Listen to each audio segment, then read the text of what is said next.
श्रद्धांजलि पर सियासी खलबली, क्योंकि आज लोकनायक जयप्रकाश नारायण की जयंती है और इस मौके पर अखिलेश यादव का उनकी प्रतिमा पर माल्यार्पण का कार्यक्रम है। लेकिन दूसरी तरफ जेपीएनआईसी को पूरी तरीके से सील कर दिया है, टीन शेड लगा करके, और साथ ही साथ अखिलेश यादव के घर के बाहर भी बैरिकेड्स लगाकर उन्हें रोकने की कोशिश की गई है। तो ऐसे में जाहिर तौर पर बवाल की यहां पर आशंका है। देखिए, इसी से जुड़ी हमारी ये रिपोर्ट।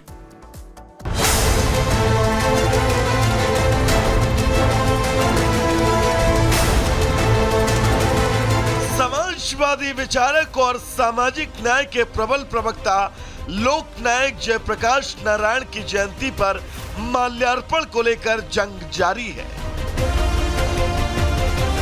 सपा प्रमुख अखिलेश यादव माल्यार्पण के लिए आज Jayaprakash Narayan national convention centre जाने वाले हैं, लेकिन उससे पहले ही लखनऊ विकास प्राधिकरण ने गेट पर टीन शेड की दीवार खड़ी कर दी।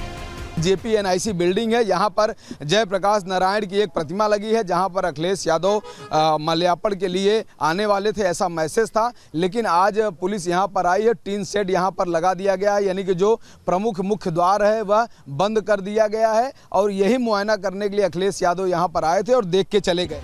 सपा मुखिया अखिलेश यादव का कहना है कि सरकार टीन शेड लगाकर कुछ तो छिपा रही है, किसी महापुरुष का सम्मान क्यों नहीं करने दे रही। आखिर कब तक सरकार रास्ता रोकती रहेगी। ये टीन शेड लगा करके सरकार कुछ तो छिपाना चाहती होगी। टीन शेड आखिरकार क्यों, किसी महापुरुष का सम्मान क्यों नहीं करने दे रहे, और टीन शेड लगा करके कोई रोक नहीं सकता विचारधारा को। आज अखिलेश यादव जयप्रकाश नारायण की प्रतिमा पर माल्यार्पण करने जाने वाले हैं या नहीं, इसे लेकर संशय है, क्योंकि लखनऊ विकास प्राधिकरण ने अखिलेश यादव को घर से निकलने से रोकने के लिए उनके घर को बैरिकेड से घेर दिया है। अखिलेश के घर के बाहर भारी संख्या में पुलिस बल तैनात है। देख सकते हैं कि विक्रमादित्य मार्ग पर अखिलेश यादव का यह वह बंगला है जहां पर वह रहते हैं, लेकिन रात को 1 बजने वाले हैं और यहां पर नगर निगम के द्वारा एक गाड़ी में, आप देखिए किस तरह से बल्लियां आ चुकी, पहले तो बैरिकेडिंग लगा दी गई है, इधर से अखिलेश यादव की कोई गाड़ी नहीं आ सकती है। देखिए 2-2 बैरिकेडिंग यहाँ पर लगी हुई है। जिस तरह से पुलिस ने तैयारी कर रखी है, जिस तरह से पुलिस ने पूरी व्यवस्था कर रखी है, बैरिकेडिंग कर रहे हैं, बल्ली गाड़ रहे हैं, इससे लगता है कि कल अखिलेश यादव जेपीएनआईसी में जो जाने का प्रोग्राम बनाए हैं, जो माल्यार्पण का प्रोग्राम बनाए हैं, वह उनका जो काम है वो अधूरा रह जाएगा।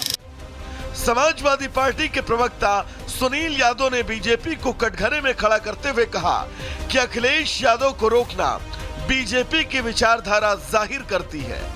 जेपीएनआईसी में खुद योगी जी ने, बीजेपी ने कार्यक्रम किया है। जब माननीय अखिलेश यादव जी को जयप्रकाश नारायण जी की जयंती पर उनको माल्यार्पण करने जाना है, तो गेट पर टीन लगा रहे हैं। ये सरकार का डरा हुआ चेहरा सामने आया है। हालांकि लखनऊ विकास प्राधिकरण ने एक चिट्ठी जारी कर साफ कर दिया है कि मेंटेनेंस के कारण जेपीएनआईसी को बंद किया गया है।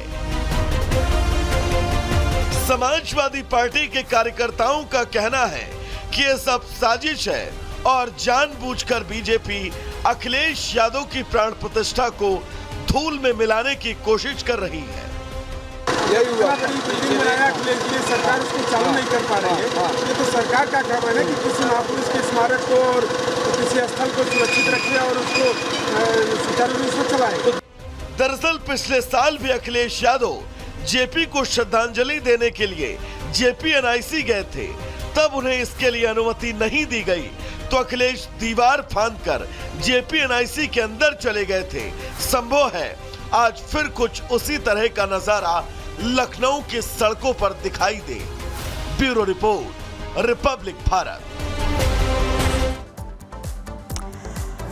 और अब बात करते हैं कि अक्सर आप वैकेशन पर जाते हैं, कहीं आप घूमने का प्लान तो नहीं बना रहे और उत्तराखंड की तरफ तो नहीं जा रहे हैं, क्योंकि अगर आप उत्तराखंड जा रहे हैं तो ये खबर आपके लिए है, क्योंकि पहले उत्तराखंड के मसूरी से थूक जिहाद का मामला सामने आया और अब देहरादून में भी कुछ ऐसा ही मामला सामने आया है। पूरी खबर क्या है वो हम आपको इस रिपोर्ट में दिखाते हैं।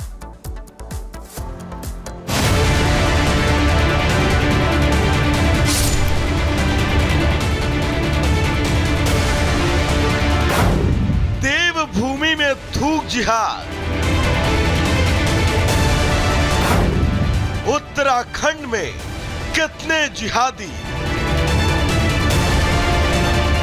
ठहरिए, कहीं आप मसूरी या फिर उत्तराखंड में कहीं जाने का प्लान तो नहीं कर रहे? और अगर कर रहे हैं या फिर आपके परमानेंट एड्रेस के कॉलम में मसूरी या फिर उत्तराखंड के किसी शहर का नाम लिखा है, तो एक खबर आपको सोचने के लिए मजबूर कर देगी। दरअसल उत्तराखंड में इस वक्त थूक जिहाद अपने चरम पर है।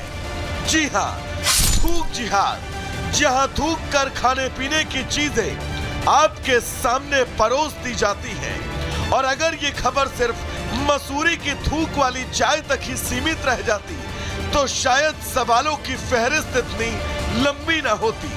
आपकी चाय में थूक जिहाद की तस्वीर की तासीर अभी ठंडी भी नहीं हुई थी कि देहरादून में आपकी तंदूर की रोटी में थूक जिहाद की एक और तस्वीर सामने आ गई। दरअसल मसूरी के बाद देहरादून की इनामुल्ला बिल्डिंग के एक रेस्टोरेंट में तंदूरी रोटी पर थूकने का मामला सामने आया। वीडियो में आप बिल्कुल साफ देख सकते हैं कि रेस्टोरेंट में कैसे एक शख्स तंदूर में थूक कर रोटियां सेक रहा है। मसूरी से इस वीडियो के सामने आने के बाद पुलिस ने फिलहाल रेस्टोरेंट को ताला जड़ दिया है। तो वहीं मसूरी में चाय में थूकने वाले दो विशेष समुदाय के युवकों को गिरफ्तार कर लिया है। लेकिन देवभूमि में लगातार सामने आ रही तस्वीरों से यह साफ है कि अगर आपको इन थूक जिहादियों से बचना है तो आपको सजग रहना होगा। साथ ही उत्तराखंड के शासन प्रशासन को इन जिहादियों का पक्का इलाज करना होगा। Bureau report, Republic Bharat. और चलिए अब आइए देखते हैं 2 मिनट में दुनिया।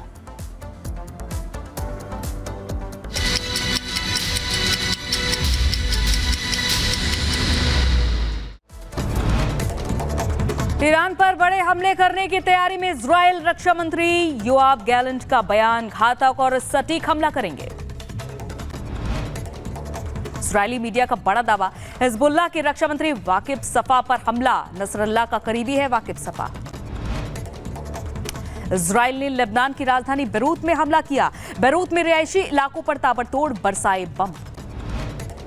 युद्ध के बीच दक्षिणी लेबनान पहुंचे आईडीएफ चीफ और शिन बेट प्रमुख, हालात का जायजा लिया, सैनिकों से मुलाकात की।